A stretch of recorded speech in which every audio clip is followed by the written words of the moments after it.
Is your team ass right now? Have they had a history of recent or prolonged losing, and they are still losing? Do you think that all hope is gone for the future of the franchise? Well, it turns out they may be able to turn things around, unless you're a Panthers fan and you just came here to be more miserable. Today we're going to look into the quickest turnarounds in NFL history, and that's all coming up right after this. Hey, if you're one of those people who loves to correct me in the comments and call me stupid, then this is for you. Now there's a way you can prove you're smarter than me. I am so excited to announce I have partnered with Underdog, the best app to play fantasy games.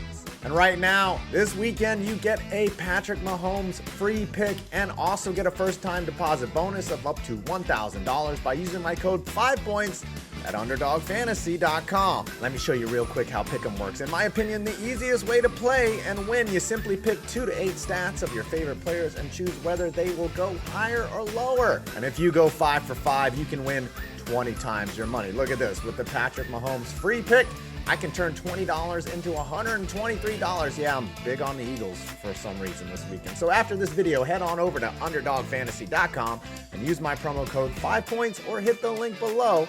Get started right away. Again, you can support my channel and this content by heading over to UnderdogFantasy.com and use promo code 5points to get your free Patrick Mahomes play and a first-time deposit bonus of up to $1,000. The 1990s Dallas Cowboys. Why not start with the past? This has nothing to do with Tom Landry. He's a Hall of Fame coach. He just started to slip a little at the end, with the Cowboys having their second worst season ever at 3-13 in his final year with the team. Jera then found Jimmy Johnson fresh off a college national championship, who proceeded to have an even worse 1-15 season. The Cowboys were in the cellar of the NFL coming into the 1990s, but things changed. The idiotic Minnesota Vikings thought that giving the Cowboys 87 first-round picks for Herschel Walker was a good idea, and the Cowboys naturally capitalized. They drafted Emmitt Smith, pairing the elite back with Troy Aikman and Michael Irvin to take the offense to a whole new level. They also had a really good offensive line. When you think of the Cowboys, you think of them at least being relevant, but they hadn't reached the playoffs in a while before they made it back in 1991. It only took them 1 year for them to turn it around from 1-15 to Super Bowl champions, and not just that, a dynasty. But enough about ancient history and things 90% of you don't remember. How about them Cowboys? The 2018 Los Angeles Rams.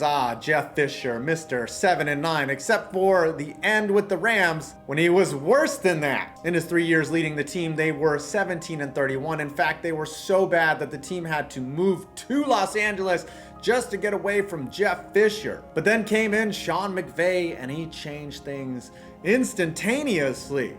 Before McVay set up shop, former first overall pick Jared Goff looked like a major bust, leading the last ranked offense in the NFL. Yeah, a lot of people were beating Goff back then. Still are. Like middle school offense out there. But when the babyface McVay came to town, they went 11-5 with the Offensive Player of the Year Todd Gurley, the Defensive Player of the Year Aaron Donald, and Coach of the Year 10-year-old Sean McVay. The next year, they made it to a Super Bowl.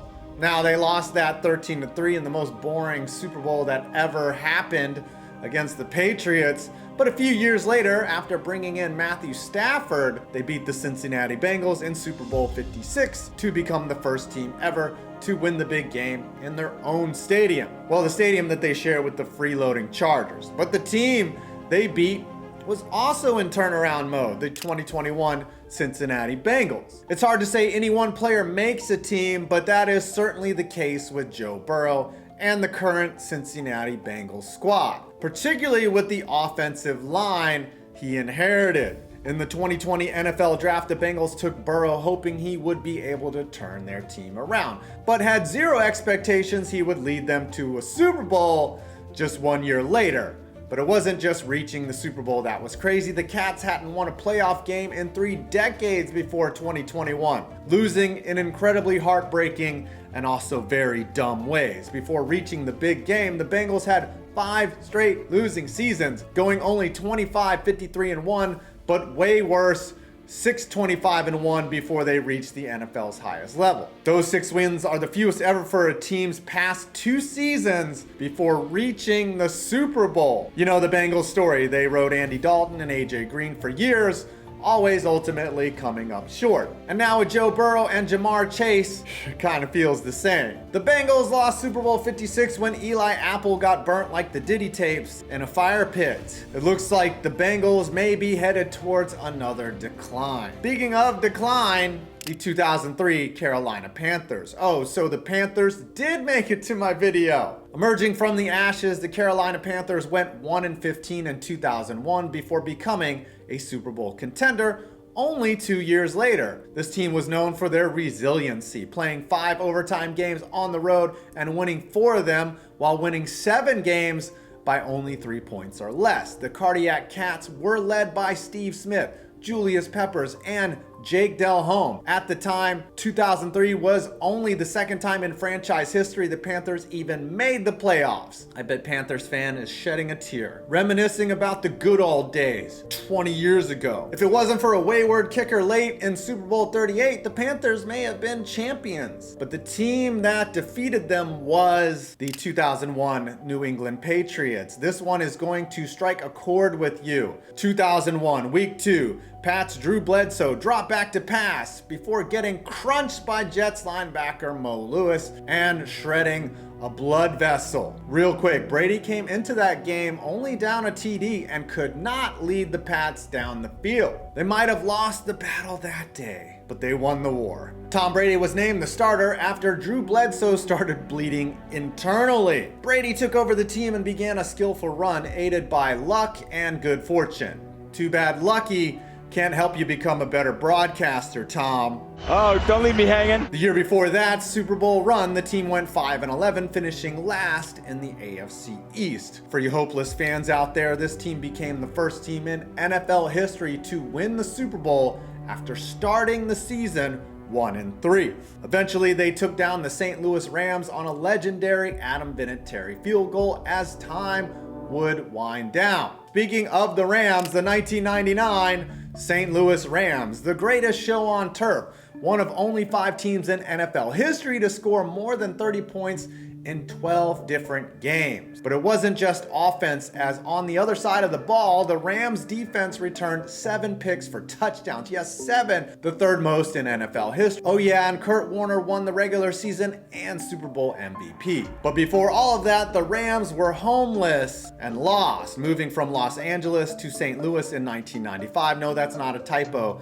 The team moved around more than your mom. The Rams went 22-41 in their 4 years in St. Louis before they won the Lombardi. They were awful, but smart moves like drafting Orlando Pace #1 overall, trading for Marshall Faulk, and putting faith in undrafted Kurt Warner were all the right levers to pull. It's amazing this team only won 1 Super Bowl, but this last squad turned it all around and stayed turned around like your mom. The 1981 San Francisco 49ers. You've heard of the 49ers' decade of dominance, but did you know there was a decade of disaster right before it? You know the players: Joe Montana, Dwight Clark, Ronnie Lott, Roger Craig, I could go on. From 1978 to 1980, the 3 years before the Super Bowl, the 49ers were 10-38. Oh, but they didn't have Bill Walsh. No, he was the coach. The team went 2-14 in the legendary strategist's first year. And give credit to the 49ers for not pulling a Browns or a Panthers and trusting that their coach knew what he was fucking doing. All is forgotten when the Lombardi is raised. One of the most memorable catches in NFL history, known simply as the catch, as the late Dwight Clark skied for a grab in the end zone and helped the team beat the Cowboys in the conference championship game. We all remember that. The West Coast offense helped totally transform NFL offenses, and this 49ers team was the start of it all. They went on to win 4 Super Bowls, and even changing of the guard when Steve Young took over for Joe Montana and George Seifert took over for Walsh. So if you're a fan of a team that is down and may have had a string of bad years or painful losses, remember, there are examples of teams that did right the ship. At least keep telling yourself that, Panthers fan, and Giants fan, and Commanders fan, and Browns fan, and Falcons fan. Well, I hope you enjoyed this video. Please subscribe for more, and don't forget to check out Underdog from the link below and use my code 5points and get a first-time deposit match of up to $1,000. We only have like 9 activations so far, so it'd really help if you could support this channel.